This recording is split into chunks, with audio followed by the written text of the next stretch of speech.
तो नमस्कार साथियों, मैं रोहित शर्मा स्वागत करता हूं मेरे YouTube चैनल पे।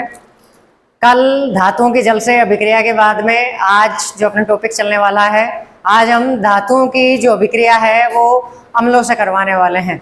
और धातुओं की अभिक्रिया अम्लों से करवा करके ये जानेंगे कि जो धातुएं होती है वो अम्लों से अभिक्रिया करके किन उत्पादों का निर्माण करती हैं। तो सबसे पहले आइए देखते हैं कि धातुएं जो होती है वो अम्लों से अभिक्रिया करके संगत लवण व हाइड्रोजन गैस का निर्माण करती है। अर्थात जब धातुएं अम्लों से अभिक्रिया करेंगी तो लवण व हाइड्रोजन गैस का निर्माण होगा।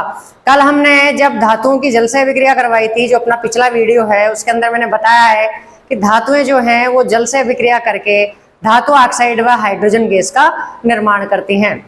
और याद रखिएगा, धातुएं अम्लों से अभिक्रिया करके भी क्या कहते हैं, यहाँ पर धातु ऑक्साइड की जगह लवण बनता है और हाइड्रोजन गैस का निर्माण होता है।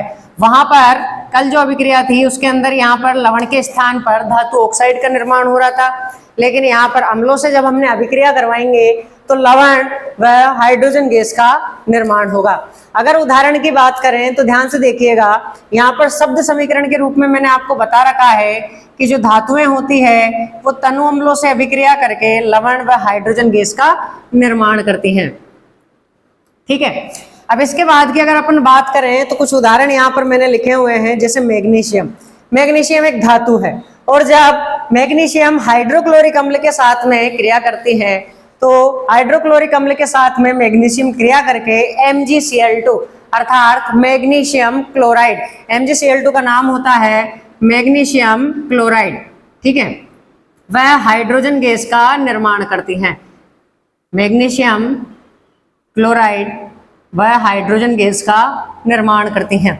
तो मैग्नीशियम हाइड्रोक्लोरिक अम्ल के साथ में क्रिया करके मैग्नीशियम क्लोराइड व हाइड्रोजन गैस का निर्माण करती है। यहाँ पर बनने वाला मैग्नीशियम क्लोराइड एक लवण है। ऐसे ही अगर अगले उदाहरण की बात करें कि जो जिंक धातु होती है वो उसकी अभिक्रिया यदि हाइड्रोक्लोरिक अम्ल, ठीक है, HCl का नाम होता है हाइड्रोक्लोरिक अम्ल, तो Zn यानी जिंक हाइड्रोक्लोरिक अम्ल के साथ में क्रिया करके ZnCl2 अर्थात जिंक क्लोराइड का निर्माण करती है और साथ में इस प्रक्रिया में हाइड्रोजन गैस निर्मुक्त होती है। ऐसे ही दो और धातुओं से मैंने यहाँ पर क्रिया करवा रखी है, जैसे Fe, तो Fe की क्रिया जब HCl से करवाएंगे तो आयरन क्लोराइड बनेगा, हाइड्रोजन गैस निर्मुक्त होगी। ऐसे ही जब एल्यूमिनियम की क्रिया आप हाइड्रोक्लोरिक अम्ल से करवाएंगे तब AlCl3 अर्थात एल्यूमिनियम क्लोराइड, AlCl3 का नाम क्या होता है, एल्यूमिनियम क्लोराइड, और साथ में हाइड्रोजन गैस निर्मुक्त होती है। तो आपने चार उदाहरण देखे जिसमें अपन ने मैग्नीशियम, जिंक, आयरन और एल्यूमिनियम की क्रिया एक ही अम्ल हाइड्रोक्लोरिक अम्ल से करवा रखी है और ये चारों ही तनु हाइड्रोक्लोरिक अम्ल के साथ में विक्रिया करके लवण व हाइड्रोजन गैस का निर्माण करते हैं। तो आपको जो याद रखना है वो याद रखना है ये है कि धातुएं अम्लों के साथ अभिक्रिया करके लवण व हाइड्रोजन गैस का निर्माण करती हैं। आप थोड़ा नीचे आते हैं तो आप देखेंगे कि धातुएं जो हैं वो नाइट्रिक अम्ल के साथ में अभिक्रिया करके हाइड्रोजन गैस उत्पन्न नहीं करती हैं।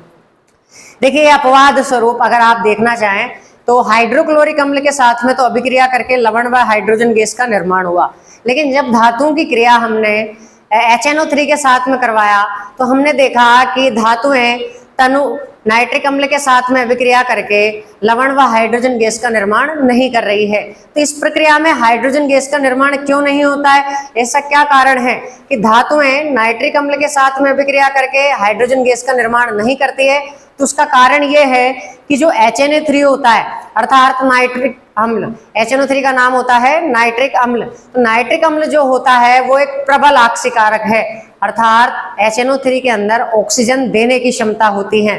तो जब धातुएं नाइट्रिक अम्ल के साथ में अभिक्रिया करती हैं उस स्थिति में हाइड्रोजन गैस उत्पन्न तो होती है, लेकिन HNO3 जो कि एक प्रबल आक्सीकारक है तो वह उत्पन्न हाइड्रोजन गैस को जल के अंदर परिवर्तित कर देता है। आपको पता है कि हाइड्रोजन गैस का प्रतीक H2, ठीक है, और साथ में जल का होता है H2O। तो HNO3 एक प्रबल आक्सीकारक होने के कारण, अर्थात इसके अंदर ऑक्सीजन देने की क्षमता है, तो ये उत्पन्न हाइड्रोजन को किसके अंदर परिवर्तित कर देता है? जल के अंदर परिवर्तित कर देता है। और जल के अंदर परिवर्तित होने के कारण हाइड्रोजन गैस उत्पन्न ही नहीं होती। इस बात को याद रखिएगा कि धातुएं जो है नाइट्रिक अम्ल के साथ में अभिक्रिया करके हाइड्रोजन गैस उत्पन्न नहीं करती है, क्योंकि HNO3 एक प्रबल आक्सीकारक है और यह उत्पन्न हाइड्रोजन गैस को आक्सीकृत करके जल के अंदर परिवर्तित कर देता है, अर्थात हाइड्रोजन गैस जो है वो जल के अंदर परिवर्तित हो जाती है। यही कारण है कि जो धातुएं हैं वो नाइट्रिक अम्ल के साथ जब अभिक्रिया करेंगी तो HNO3 के प्रबल आक्सीकारक होने के कारण वो हाइड्रोजन गैस को जल के अंदर परिवर्तित कर देते हैं। ठीक है, इसके बाद में अगर आप ध्यान दें, ये अपवाद स्वरूप मैंने आपके सामने कुछ लिखा हुआ है। तो अपवाद में क्या है कि यदि अति तनु HNO3 जो होता है आपका अति तनु, देखिए तनु और सांद्र में कुछ अंतर होता है। तनु का मतलब ये होता है कि आपके पास में अम्ल है, लेकिन उस अम्ल के अंदर जल की मात्रा अधिक है और अम्ल की मात्रा बहुत कम है। तो ऐसी स्थिति में जो आपके पास में अम्ल है वो तनु अम्ल कहलाएगा। और यदि इसका उल्टा हो कि आपके पास में किसी विलयन में आपके पास अम्ल की मात्रा तो हो ज्यादा और उसके अंदर आपने जल जो मिलाया है वो बहुत कम मिलाया है, तो उस स्थिति में वो जो अम्ल है वो सांद्र कहलाता है। और तनु जो होता है उसके अंदर जल की मात्रा अधिक होती है और अम्ल बहुत कम या थोड़ा उसके अंदर मिलाया जाता है, तो उस स्थिति में वो तनु अम्ल कहलाता है। तो यदि जो तनु HNO3 है, ठीक है ना, यानी तनु नाइट्रिक अम्ल है, उसके साथ में मैग्नीशियम और मैग्नीज की अभिक्रिया जब करवाई जाती है तो आप देखेंगे कि ये दोनों अति तनु नाइट्रिक अम्ल के साथ अभिक्रिया करके हाइड्रोजन गैस का निर्माण करते हैं। वैसे तो आप देख चुके कि धातुएं नाइट्रिक अम्ल के साथ में अभिक्रिया करके हाइड्रोजन गैस उत्पन्न नहीं करती है, लेकिन ये दो धातुएं ऐसी हैं जो अति तनु HNO3 अर्थात नाइट्रिक अम्ल के साथ में अभिक्रिया करके हाइड्रोजन गैस का निर्माण करती हैं। तो आपको अपवाद स्वरूप ये दोनों याद रखने पड़ेंगे कि मैग्नीशियम व मैग्नीज जो धातु हैं वो ऐसी धातुएं हैं जो तनु HNO3 के साथ अभिक्रिया करके हाइड्रोजन गैस का निर्माण करती हैं। इसके बाद में अगर अपन बात करें कि कॉपर जो है वो तनु HCl के साथ अभिक्रिया नहीं करता है। कॉपर एक ऐसी धातु है जो तनु HCl अम्ल के साथ में अभिक्रिया नहीं करता है। इस बात को भी आपको याद रखना पड़ेगा कि कॉपर एक ऐसी धातु है जो तनु हाइड्रोक्लोरिक अम्ल के साथ में अभिक्रिया नहीं करता है। बाकी नॉर्मली आप समझ चुके हैं, यहाँ पर आपने चारों अभिक्रियाएं जो देखी हैं, जैसे मैग्नीशियम की है, जिंक की है, तो यहाँ पर भी तो अपन ने इन धातुओं की क्रिया हाइड्रोक्लोरिक अम्ल के साथ में करवा रखी है, लेकिन यहाँ पर अपन ने अपवाद स्वरूप क्या देखा कि कॉपर जो है वो तनु HCl अम्ल के साथ अभिक्रिया नहीं करता है। बाकी आप देख लीजिए चारों जो धातुएं यहाँ लिख रखी है मैंने, मैग्नीशियम, जिंक और आयरन और एल्यूमिनियम, ये चारों ही HCl अम्ल के साथ में अभिक्रिया करके कौन सी गैस का निर्माण करते हैं? हाइड्रोक्लोरिक गैस का निर्माण करते हैं। इस पार्ट में हमेशा से शुरुआत जब अपन ने करी थी तब से अपवादों की श्रेणी चलती आ रही है। अपवाद अर्थात जो कुछ हटके गुण दर्शाते हो, जैसे कि यहाँ पर कि मैग्नीशियम और मैग्नीज ये दोनों अपवादों की श्रेणी में आते हैं, क्योंकि ये नाइट्रिक अम्ल के साथ में अभिक्रिया करके हाइड्रोजन गैस उत्पन्न कर रहे हैं। अगर ऐसा नहीं होता, ये दोनों भी अगर नाइट्रिक अम्ल के साथ में अभिक्रिया करके हाइड्रोजन गैस उत्पन्न नहीं करते तो ऐसी स्थिति में ये अपवादों की श्रेणी में नहीं आते। अब जो अगला नेक्स्ट टॉपिक अपना चलने वाला है वो चलने वाला है एक्वा रेजिया। तो याद रखिएगा कि एक्वा रेजिया क्या होता है। देखो 3:1 के अनुपात में, 3:1 के अनुपात में सांद्र हाइड्रोक्लोरिक अम्ल, यहाँ पर आपको तनु अम्ल नहीं लेना है, यहाँ पर आप लेंगे सांद्र अर्थात जिसके अंदर जल की मात्रा बहुत ही कम हो। तो सांद्र हाइड्रोक्लोरिक अम्ल व सांद्र HNO3 अर्थात नाइट्रिक अम्ल का ताजा मिश्रण होता है। एक्वा रेजिया जो होता है 3:1 के अनुपात में, अर्थात 3 गिलास आप लीजिए हाइड्रोक्लोरिक एसिड के, सांद्र हाइड्रोक्लोरिक एसिड के, और 1 गिलास आप लेंगे नाइट्रिक अम्ल का, और इन सबको अगर मिक्स कर दें तो जो बनेगा वो बनेगा आपका एक्वा रेजिया। और ये याद रखना कि यह भभकता द्रव है, अर्थात जब इसका ये मिश्रण जो तैयार होता है ये एक भभकता द्रव होता है, ये प्रबल संचारक होता है और गोल्ड और प्लेटिनम को गलाने की सामर्थ्य रखता है। अकेले दोनों में से, अर्थात हाइड्रोक्लोरिक अम्ल और HNO3 यानी नाइट्रिक अम्ल, दोनों में से किसी के अंदर यह सामर्थ्य नहीं होती कि वह गोल्ड को गला सके। लेकिन जब इन दोनों का मिश्रण बना दिया जाता है 3:1 के अनुपात में, तब ये एक ऐसा भभकता द्रव बन जाता है जो गोल्ड और प्लेटिनम को गलाने में समर्थ होता है। अकेले दोनों अम्लों में से किसी की भी यह सामर्थ्य नहीं होती है। ठीक है, याद रखिएगा कि यह गोल्ड और प्लेटिनम को गला सकता है, जबकि दोनों में से किसी की यह सामर्थ्य नहीं होती। प्रबल संचारक होता है, यदि किसी वस्तु को छू जाए तो पल भर में नष्ट कर सकता है। यदि मनुष्य के शरीर को छू जाए तो आप जानते हैं कि भभकता द्रव है। पानी जब अपन उबालते हैं तो वो बहुत ज्यादा जब गर्म हो जाता है या उबलने लग जाता है और गलती से यदि शरीर पर गिर जाए तो क्या स्थिति होती है, ये उससे कहीं लाखों गुना ज्यादा हानिकारक हो सकता है और ये प्रबल संचारक होता है। अब अगर हम अगली जो रासायनिक अभिक्रिया अपन पढ़ने वाले हैं वो पढ़ने वाले हैं कि धातु लवणों से धातुओं की अभिक्रिया। धातु के जो लवण बनते हैं उनसे अगर हम धातुओं की अभिक्रिया करवाएं तो क्या स्थिति बनेगी। तो आपने पहले पार्ट के अंदर जब विस्थापन अभिक्रिया पढ़ी थी, सेम टू सेम यहाँ पर अपन को अप्लाई करनी है कि विस्थापन अभिक्रिया में हमने जाना था कि जो अधिक अभिक्रियाशील धातु होती है वो अपने से कम अभिक्रियाशील धातु को उसके यौगिक से विस्थापित कर देती है। तो सेम प्रोसेस इस वाली अभिक्रिया में होने वाला है कि जो अधिक अभिक्रियाशील धातु होगी वो अपने से कम अभिक्रियाशील धातु को उसके यौगिक से विस्थापित कर देंगी। याद रखिएगा, अभिक्रियाशील धातु अपने से कम अभिक्रियाशील धातु को उसके यौगिक से क्या कर देती है, विस्थापित कर देती है।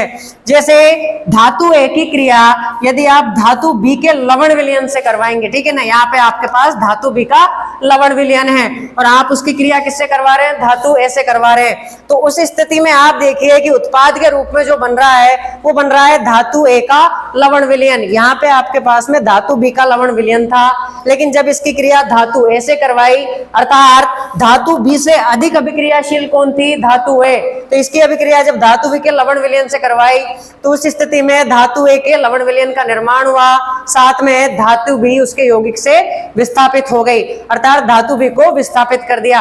अपन इसका एक उदाहरण देख सकते हैं कि जब Fe की क्रिया CuSO4 यानी कॉपर सल्फेट से करवाई जाती है तो उस स्थिति में निर्माण होता है FeSO4 और कॉपर जो धातु होती है वो अपने Fe उसको क्या कर देता है, विस्थापित कर देता है।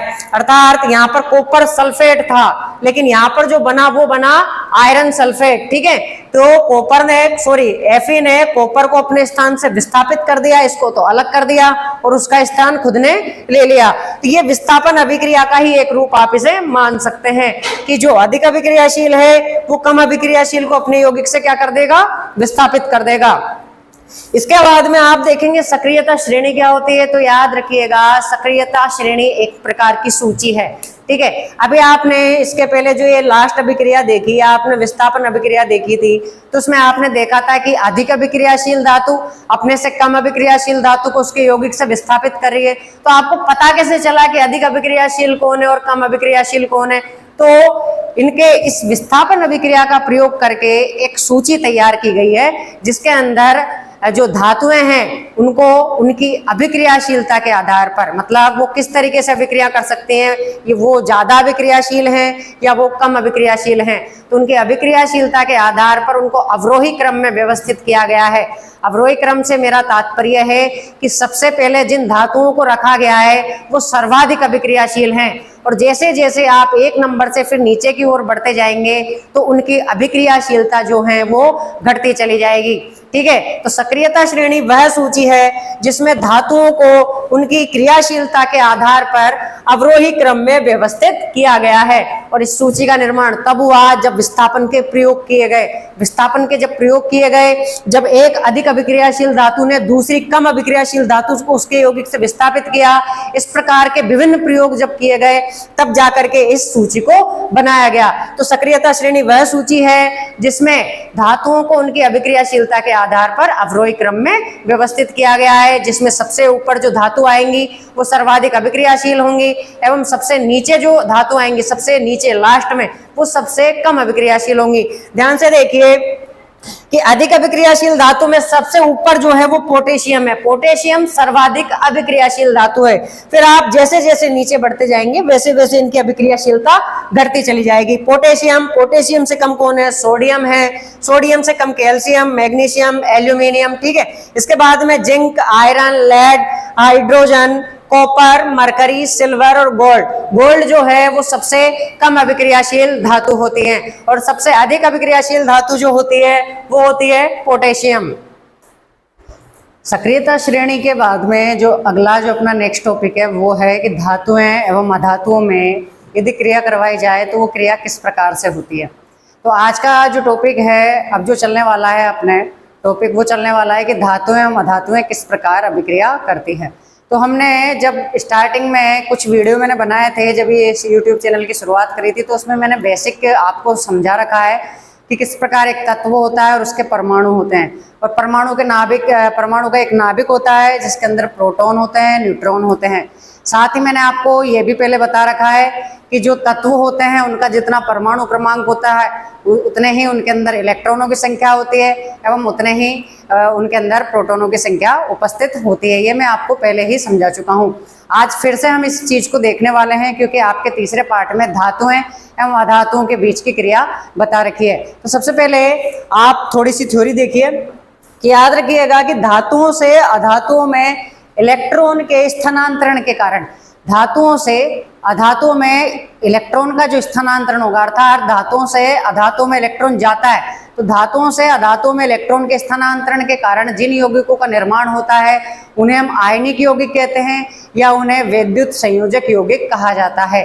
धातुओं से अधातुओं में इलेक्ट्रॉन के स्थानांतरण के कारण जिन यौगिकों का निर्माण होता है, इलेक्ट्रॉनों का स्थानांतरण के कारण जिन यौगिकों का निर्माण होता है उन्हें आयनिक यौगिक कहा जाता है या उन्हें वैद्युत संयोजक यौगिक कहा जाता है। साथ ही इसके बाद में मैंने आपको बता रखा है कि संयोजकता कोश पूर्ण होने के कारण उत्कृष्ट गैसें अभिक्रिया नहीं करती हैं।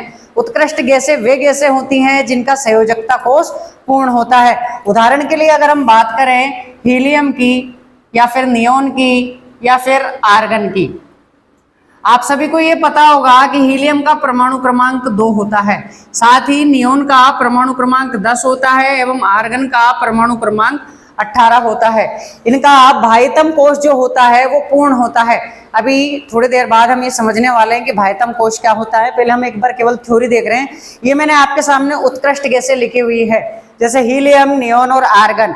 इनका जो बाह्यतम कोश है वो पूर्ण होने के कारण ये बहुत कम अभिक्रिया करती हैं क्योंकि इनको इलेक्ट्रॉन लेने या देने की आवश्यकता नहीं पड़ती। तो इलेक्ट्रॉन लेने और देने की आवश्यकता नहीं पड़ने के कारण ये अभिक्रिया भी नहीं करती है, ये बहुत कम अभिक्रिया करती है। साथ ही देखिएगा परमाणु का सबसे भारी जो कोश होता है वो संयोजकता कोश कहलाता है। अर्थात जो परमाणु है उसके अंदर 4 कोश होते हैं जिन कक्षाएं, मतलब कोशों को हम कक्षाएं भी कह सकते हैं, और उन कक्षाओं में इलेक्ट्रॉन चक्कर लगाते हैं। तो उनके 4 कोश में जो बाह्यतम उनका कोश होता है जिसके अंदर उनका अंतिम इलेक्ट्रॉन उपस्थित होता है वो उनका सबसे बाह्यतम कोश कहलाता है। इस बात को याद रखिएगा कि परमाणु का सबसे भारी जो कोश रहेगा वो संयोजकता कोश कहलाता है। इसके बाद में यदि बात करें कि सोडियम Na, अब यहाँ पर मैंने उदाहरण के माध्यम से इसको पूरा समझाया हुआ है, लेकिन इसके लिए आपको सबसे पहले बेसिक समझना आवश्यक है। तो बेसिक के लिए आपको एक चीज देखनी पड़ेगी कि जैसे अगर हम सबसे पहले हाइड्रोजन की बात करें तो हाइड्रोजन का जो परमाणु क्रमांक होता है वो 1 होता है। हाइड्रोजन का परमाणु क्रमांक 1 होता है। साथ ही इसका इलेक्ट्रॉनिक विन्यास की अगर हम बात करें वो भी 1 होता है, क्योंकि याद रखिएगा जो परमाणु होता है, परमाणु का एक नाभिक होता है। इस नाभिक में प्रोटॉन व न्यूट्रॉन होते हैं। परमाणु का केंद्र जो होता है वो नाभिक कहलाता है और उस नाभिक के अंदर प्रोटॉन व न्यूट्रॉन उपस्थित रहते हैं। साथ ही फिर परमाणु की 4 कक्षाएं होती है जिन्हें हम K, L, M व N के नाम से जानते हैं। इनकी 4 कक्षाएं होती हैं जिनके अंदर इलेक्ट्रॉन मौजूद होते हैं। देखिए यहाँ पर हाइड्रोजन का परमाणु क्रमांक 1 होने के कारण इसमें इलेक्ट्रॉन की संख्या भी कितनी होती है? 1 होती है। इस बात को आपको याद रखना पड़ेगा कि हम पहला जो कोश है, जो पहली कक्षा है यानी K कक्षा है, इसके अंदर अधिकतम 2 इलेक्ट्रॉन भर सकते हैं। L कक्षा के अंदर हम 8 इलेक्ट्रॉन भर सकते हैं। M के अंदर हम 18 भर सकते हैं और N के अंदर 32 इलेक्ट्रॉन भरे जा सकते हैं। ये हम पहले समझ चुके हैं। और इस बात को याद रखिएगा कि इन इलेक्ट्रॉनों की संख्या निकालने के लिए जिस सूत्र को काम में लिया जाता है वो है 2n स्क्वायर। 2n स्क्वायर से हम इन कोशों में जो इलेक्ट्रॉन की संख्या है उनको भरने के लिए हम आप देख सकते हैं इस सूत्र की सहायता से कि हम किस कोश में कितने इलेक्ट्रॉन भर सकते हैं। तो याद रखिएगा पहला जो कोश होता है उसको के नाम से जाना जाता है और इसमें 2 इलेक्ट्रॉन अधिकतम भरे जा सकते हैं। तो हाइड्रोजन की अगर अपन बात करें तो हाइड्रोजन के पास में एक ही इलेक्ट्रॉन मौजूद है। एक इलेक्ट्रॉन मौजूद होने के कारण इसके पहले कोश में एक इलेक्ट्रॉन चक्कर लगाता रहता है, क्योंकि इसके पास में इलेक्ट्रॉन की संख्या एक ही है। यदि अधिक होती तो उस स्थिति में इस कक्षा में जो पहली कक्षा है इसके अंदर हम अधिकतम 2 इलेक्ट्रॉन भर सकते थे, लेकिन 2 से भी अगर अधिक होते तो उस स्थिति में हम दूसरी कक्षा में जाते, फिर तीसरी कक्षा में जाते। तो यहाँ पर हाइड्रोजन के पास में एक इलेक्ट्रॉन होने के कारण इसका जो पहला कोश है वही इसका अंतिम कोश बन जाता है। इसका पहला कोश ही इसका अंतिम कोश होता है। ऐसे ही यदि हम सोडियम की बात करेंगे हम, क्योंकि आपकी किताब में जो दे रखा है वो दे रखा है सोडियम, तो आपको ये तो पता चल ही गया कि परमाणु होता है, परमाणु का नाभिक होता है और नाभिक के अंदर प्रोटॉन व न्यूट्रॉन उपस्थित होते हैं। प्रोटॉन व न्यूट्रॉन और साथ में इलेक्ट्रॉन जो होते हैं वो परमाणु की कक्षाओं में चक्कर लगाते रहते हैं। परमाणु की 4 कक्षाएं होती है, के, एल, एम और एन। याद रखिएगा के कोश में अधिकतम आप 2 इलेक्ट्रॉन भर सकते हैं, एल में आप 8 भर सकते हैं, एम में आप 18 भर सकते हैं और एन में 32 इलेक्ट्रॉन भरे जा सकते हैं। और इसको इन इलेक्ट्रॉनों की संख्या निकालने का जो सूत्र है वो है 2n स्क्वायर। अब बात इधर देखिएगा कि सोडियम जो है Na, इसके बाह्यतम कोश में 1 इलेक्ट्रॉन होता है, क्योंकि इसका परमाणु क्रमांक कितना होता है, इसका परमाणु क्रमांक 11 होता है। अब यदि इसके इलेक्ट्रॉनिक विन्यास की बात करें तो 2, 8 और 1, तो इसका बाह्यतम कोश कौन सा रहेगा, KLM। इसका बाह्यतम कोश कौन सा होता है, M होता है, क्योंकि इसके बाह्यतम कोश में कितने इलेक्ट्रॉन मौजूद होते हैं, 1 इलेक्ट्रॉन मौजूद होता है। अब याद रखिएगा कि इसको अपना अष्टक पूरा करना होता है। अष्टक पूरा करने से मेरा मतलब है कि प्रत्येक तत्व ये चाहता है कि जो उसका बाह्यतम कोश है उसमें कम से कम 8 इलेक्ट्रॉन उपस्थित रहें, और इसी कोशिश में वो अभिक्रिया करता है, उसका जो बाह्यतम कोश है वो पूर्ण हो जाए। अब यदि आप इस वाले कोश को देखेंगे तो इसमें 1 इलेक्ट्रॉन मौजूद है। आप Na को अपने इस कोश में 8 इलेक्ट्रॉन करने के लिए, देखिए अधिकतम भरे जा सकते हैं 18, लेकिन आप इसका अष्टक पूरे करने के लिए कम से कम कितने की आवश्यकता होती है, अष्टक पूरा करने के लिए 8 इलेक्ट्रॉन की अधिकतम आवश्यकता होती है। तो जो सोडियम है वो ये चाहता है कि इसका जो अंतिम कोश है इसमें 7 इलेक्ट्रॉन और कहीं से आ जाए, लेकिन 7 इलेक्ट्रॉन कोई देने वाला भी तो होना चाहिए, जब जाकर के 7 इलेक्ट्रॉन आएंगे, और 7 इलेक्ट्रॉनों को ग्रहण करने के लिए बहुत अधिक ऊर्जा की आवश्यकता होगी। लेकिन यदि आप देखें तो इस 1 इलेक्ट्रॉन को त्यागना आसान रहेगा। यदि Na इस 1 इलेक्ट्रॉन को हटा दे, अपने अंदर से निकाल दे, तो उस स्थिति में यदि वो इस इलेक्ट्रॉन का त्याग कर देता है तो उस स्थिति में उसका जो बाह्यतम कोश था पहले M था और अब क्या कौन सा बन जाता है, L बन जाता है। पहले इसके M कोश में 1 इलेक्ट्रॉन था, इसने 1 इलेक्ट्रॉन त्याग दिया। अब 1 इलेक्ट्रॉन त्याग देने के कारण L कोश इसका बाह्यतम कोश बन जाता है, और L कोश इसका बाह्यतम कोश बन जाने के कारण इसके अंदर पहले से ही अष्टक उपस्थित होता है, अर्थात इसमें ऑलरेडी पहले से ही 8 इलेक्ट्रॉन मौजूद है, इसलिए इसका इसको अष्टक प्राप्त हो जाता है। याद रखिएगा कि सोडियम Na के बाहरी कोश में 1 इलेक्ट्रॉन होता है, क्योंकि इसका जो इलेक्ट्रॉनिक विन्यास है वो 2, 8, 1 होता है, ठीक है। और ये कोश होते हैं अपने K, L, M और N, ठीक है। इस बात में अगर हम देखें कि सोडियम अपने M कोश में उपस्थित 1 इलेक्ट्रॉन को त्याग देता है, इसका जो अंतिम कोश रहता है M, जिसके अंदर 1 इलेक्ट्रॉन रहता है, उसको ये त्याग देता है, जिससे इसका बाहरी कोश L बन जाता है, जिसमें स्थायी अष्टक उपस्थित होता है। इस इलेक्ट्रॉन को त्याग देने के कारण इसका जो बाह्यतम कोश है वो L बन जाएगा। याद रखिएगा दूसरी तरफ अगर हम क्लोरीन की बात करें, अगर क्लोरीन की आप बात करेंगे तो Cl जो होता है क्लोरीन का परमाणु क्रमांक 17 होता है, और परमाणु क्रमांक 17 है, और अगर इसके इलेक्ट्रॉनिक विन्यास की बात करें तो देखो 2, 8 और 7, ये इसका इलेक्ट्रॉनिक विन्यास है K, L और M। आपको पता है पहले कोश में अधिकतम 2 भरे जा सकते हैं, दूसरे में अधिकतम 8 भरे जा सकते हैं और तीसरे में 18 भरे जा सकते हैं, लेकिन इसके पास में 7 उपस्थित हैं। ठीक है ना, 7 इलेक्ट्रॉन इसके पास मौजूद हो रही है। क्या चाहता है कि मेरा अष्टक पूर्ण हो जाए, मतलब मेरा जो ये बाह्यतम कोश है इसमें कम से कम कितने इलेक्ट्रॉन हो जाए, 8 इलेक्ट्रॉन इसके अंदर हो जाने चाहिए। क्लोरीन ये चाहता है। तो इसके पास में कितने इलेक्ट्रॉनों की कमी है, 1 इलेक्ट्रॉन की कमी होती है। देखिएगा दूसरी तरफ क्लोरीन जिसका परमाणु क्रमांक 17 होता है एवं इसका इलेक्ट्रॉनिक जो विन्यास है वो होता है 2 8 7 होता है। ठीक है, इसे अपना बाह्यतम कोश पूर्ण करने के लिए 1 इलेक्ट्रॉन की आवश्यकता होती है। ये क्या चाहता है कि इसको 1 इलेक्ट्रॉन कहीं से मिल जाए।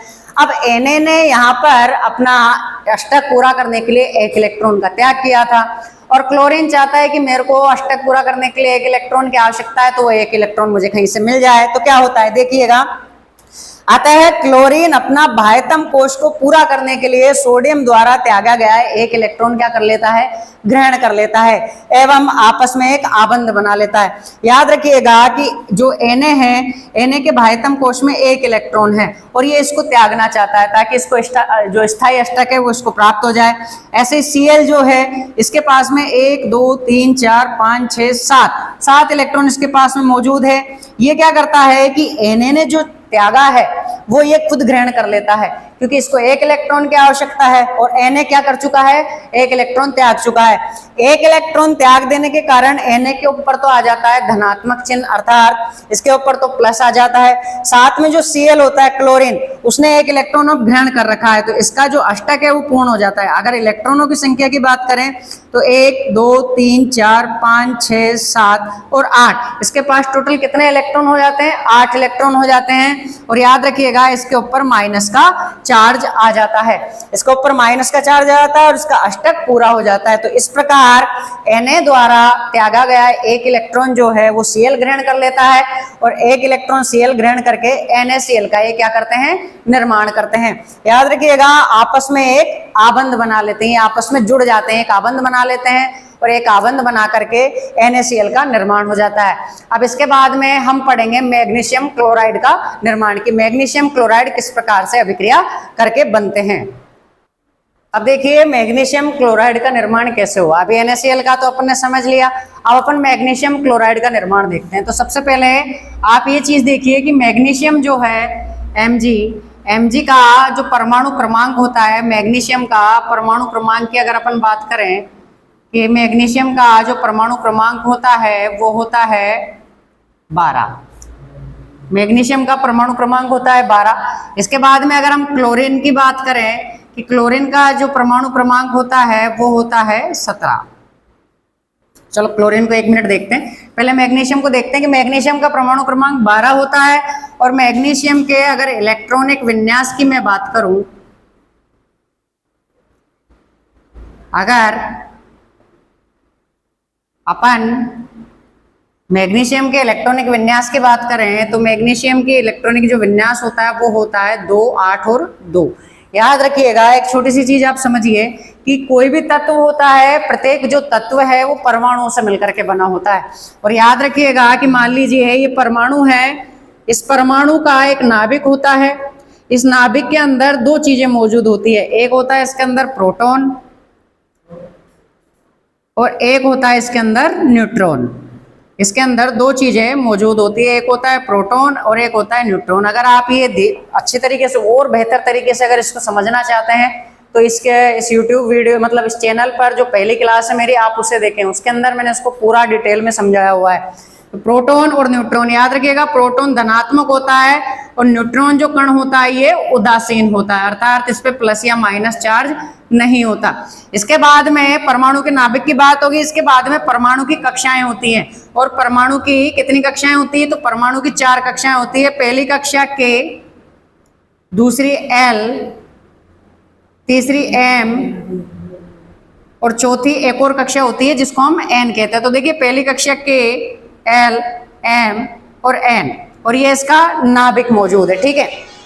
याद रखिएगा पहला जो कक्षा है उसके अंदर अधिकतम 2 इलेक्ट्रॉन भरे जा सकते हैं, दूसरे में 8 भरे जा सकते हैं अधिकतम, तीसरे में अधिकतम 18 भर सकते हैं और चौथे में 32 भरे जा सकते हैं। टोटल इस तरीके से इलेक्ट्रॉनों की संख्या होती है जो आप इनके अंदर भर सकते हैं।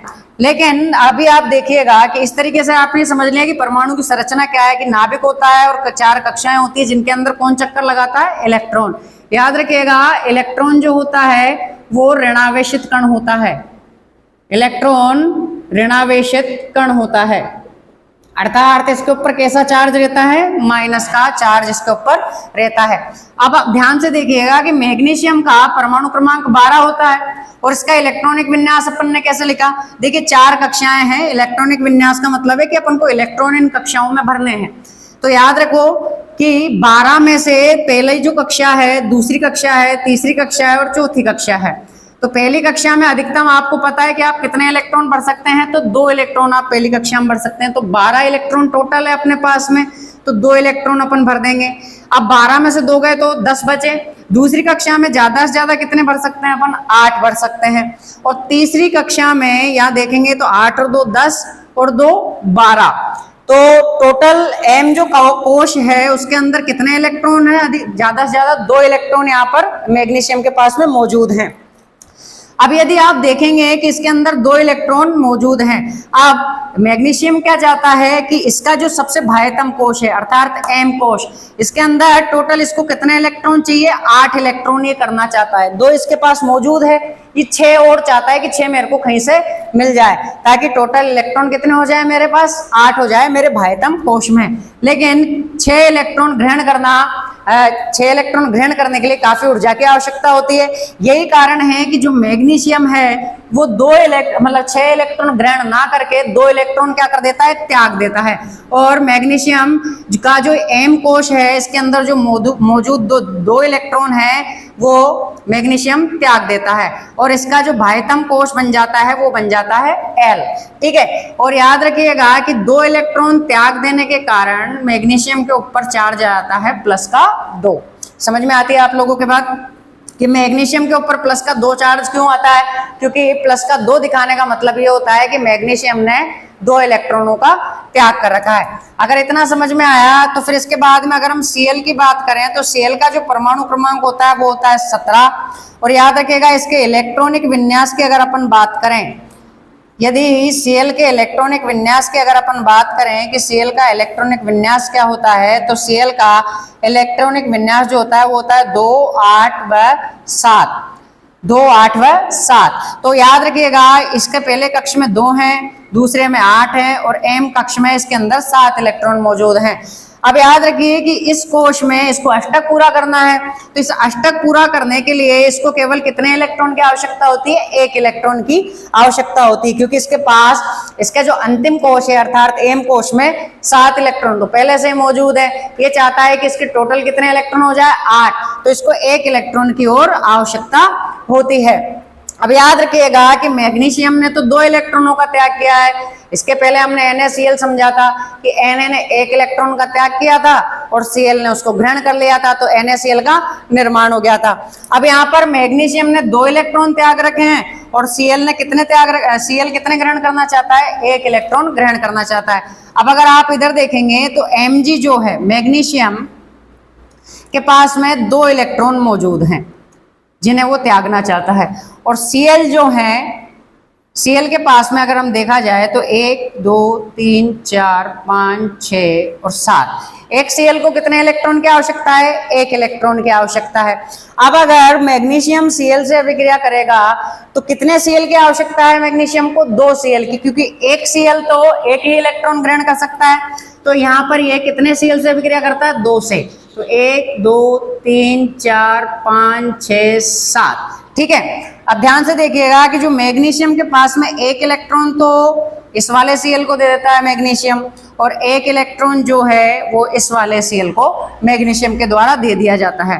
तो मैग्नीशियम के जो पास 2 इलेक्ट्रॉन थे वो दोनों Cl ने ग्रहण कर लिए और दोनों Cl का अष्टक पूर्ण हो गया। अब ध्यान से देखो कि मैग्नीशियम ने 2 इलेक्ट्रॉनों का त्याग किया है, इसलिए मैग्नीशियम के ऊपर तो आ गया प्लस का 2। ऐसे ही जो Cl है, Cl अपने पास में 2 है, लेकिन याद रखो 1 2 3 4 5 6 7 तो ये और 1 इलेक्ट्रॉन ये। अब हम क्या करेंगे, इसने इलेक्ट्रॉन ग्रहण किया है इसलिए इसके ऊपर माइनस आएगा और हम बाहर क्या लगा देंगे, इसके 2 लगा देंगे, क्योंकि Cl की संख्या हमारे पास कितनी है, 2 है, इसलिए हम इसके कोष्टक के क्या लगा देंगे, बाहर 2 लगा देंगे, ताकि आपको ये स्पष्ट हो जाए कि Cl कितने मौजूद हैं, यहाँ पर 2 मौजूद हैं। इस तरीके से मैग्नीशियम के द्वारा त्यागे गए जो इलेक्ट्रॉन है वो Cl के द्वारा ग्रहण कर लिया जाता है और इस तरीके से MgCl2 का निर्माण होता है। तो इस तरीके से इलेक्ट्रॉन के स्थानांतरण के कारण धातुओं और अधातुओं में संबंध स्थापित हो जाता है। और बात याद रखिएगा कि इलेक्ट्रॉनों के स्थानांतरण के कारण जो बनने वाले यौगिक हैं उन्हें हम आयनिक यौगिक कहते हैं, एवं इनका एक और नाम होता है जिन्हें हम विद्युत संयोजक यौगिक कहते हैं। यदि आप परमाणु के बारे में और अधिक जानकारी लेना चाहते हैं और ये देखना चाहते हैं कि किस प्रकार से परमाणु के अंदर जो कक्षाएं होती हैं उनके अंदर इलेक्ट्रॉन भरे जाते हैं, तो आप मेरा जो फर्स्ट वीडियो है वो जा करके देख सकते हैं, जिसके अंदर सूत्र का निर्माण, परमाणु वगैरह मैंने आपको अच्छी तरीके से बता रखा है। अगर आप उस वीडियो को देखेंगे तो उसमें आपको और चीजें जो हैं वो बहुत बेहतर तरीके से समझ में आ जाएंगी। इसके बाद में आयनिक यौगिक अपन ने समझ लिए कि किस प्रकार इलेक्ट्रॉन के स्थानांतरण से आयनिक यौगिकों का निर्माण हुआ। अब हम देखेंगे कि आयनिक यौगिकों के गुणधर्म क्या हैं। तो सबसे पहले अगर बात करी जाए इनकी भौतिक प्रकृति की, कि इनकी भौतिक प्रकृति कैसी होती है, तो जब आप इन्हें टच करेंगे तो ये आपको एक तो दाने दाने मतलब एक क्रिस्टल के रूप में मौजूद होते हैं। जैसे आपने आपके घर में नमक के दाने तो देखे ही हैं, तो ये क्रिस्टल के रूप में मौजूद होते हैं। साथ में याद रखिएगा कि धन व ऋण आयनों के मध्य मजबूत आकर्षण बल के कारण इनके अंदर बल होता है। कहने का तात्पर्य यह है कि धन व ऋण आयनों के मध्य मजबूत आकर्षण बल होता है। आपको पता है कि Na ने 1 इलेक्ट्रॉन त्यागा था तो उसके ऊपर Na+ आया था, और Cl ने 1 इलेक्ट्रॉन ग्रहण किया था तो Cl- आया था। तो धन और ऋण दोनों हो गए ना, धातु धन हो गई और ये अधातु है जो कि ऋण हो गई। तो धन व ऋण आयनों के मध्य मजबूत आकर्षण बल होता है, क्योंकि ये एक दूसरे को आकर्षित करते हैं। प्लस और माइनस यानी धन व ऋण आयन एक दूसरे को क्या करते हैं, आकर्षित करते हैं। इस कारण इनके मध्य मजबूत आकर्षण बल होता है, एवं ये भंगुर प्रकृति के होते हैं। भंगुर प्रकृति से मतलब है यदि इनके ऊपर चोट की जाए तो चूरे के रूप में बिल्कुल बिखर जाएंगे। इनके गलनांक और क्वथनांक की बात करें तो आपको पता है कि धन व ऋण आयनों के मध्य मतलब होने के कारण, धन व ऋण आयन होने के कारण इनके मध्य मजबूत आकर्षण बल है, जिससे ये आपस में जुड़े हुए रहते हैं। इनका जो बंध होता है वो मजबूत होता है, और यही कारण है कि इनका गलनांक और क्वथनांक बहुत ज्यादा उच्च होता है, क्योंकि इनको पिघलाना उतना ही आसान होता है, इनको पिघलाना बहुत मुश्किल होता है, और इनको उबालना तो उससे भी मुश्किल, क्योंकि इसका कारण ये है क्योंकि इनके मध्य मजबूत आकर्षण बल होता है। और जब ऊष्मा दी जाती है तो बहुत अधिक मात्रा में ऊष्मा देने पर इनके मध्य जो आकर्षण बल है वो कमजोर पड़ता है, तब जाकर के ये द्रव अवस्था में परिवर्तित होते हैं। तो याद रखिएगा कि इनका मजबूत आयनिक आकर्षण बल के कारण आयनिक यौगिकों का जो गलनांक होता है और क्वथनांक होता है ये बहुत अधिक होता है। घुलनशीलता की अगर अपन बात करें कि इनको जल में घोलेंगे तो जल में ये घुलनशील होते हैं, लेकिन केरोसिन, पेट्रोल इत्यादि विलायकों में ये अघुलनशील होते हैं। आप इनको जल में आसानी से घोल सकते हैं। इसके बाद में विद्युत चालकता की बात करें कि क्या ये इनके अंदर होकर के करंट का भी प्रवाह होने देते, तो याद रखिएगा ठोस अवस्था में तो ये विद्युत का चालन नहीं करते, लेकिन यदि इनकी अवस्था गलित कर दी जाए, इनको पानी के अंदर घोल दिया जाए, तो उस अवस्था में आयन आसानी से गति कर पाएंगे। ये जो धनायन और ऋणायन है ये आसानी से गति कर पाएंगे, और आसानी से गति करने के कारण गलित अवस्था में आयनिक यौगिक विद्युत का चालन करते हैं, जबकि ठोस अवस्था में आयनों की गति संभव नहीं हो पाती, और आयनों की गति संभव नहीं होने के कारण ये विद्युत का चालन नहीं कर पाते हैं। तो याद रखिएगा कि आयनिक यौगिक द्रव अवस्था में विद्युत का चालन करते हैं, ठोस अवस्था में विद्युत का चालन नहीं करते हैं। कुछ आयनिक यौगिक मैंने यहाँ लिख रखे हैं जिनके गलनांक और क्वथनांक आपको केल्विन में दे रखा है। केल्विन को आप सेल्सियस में बदल सकते हैं। यदि केल्विन को सेल्सियस में बदलना है तो आपको क्या करना पड़ेगा, माइनस का 273 करना पड़ेगा। मतलब जितना भी है उनमें से 273 यदि आप घटा देंगे तो ये सेल्सियस में बदल जाएगा, और यदि सेल्सियस को केल्विन में बदलना हो तो उस स्थिति में हम 273 जोड़ देते हैं।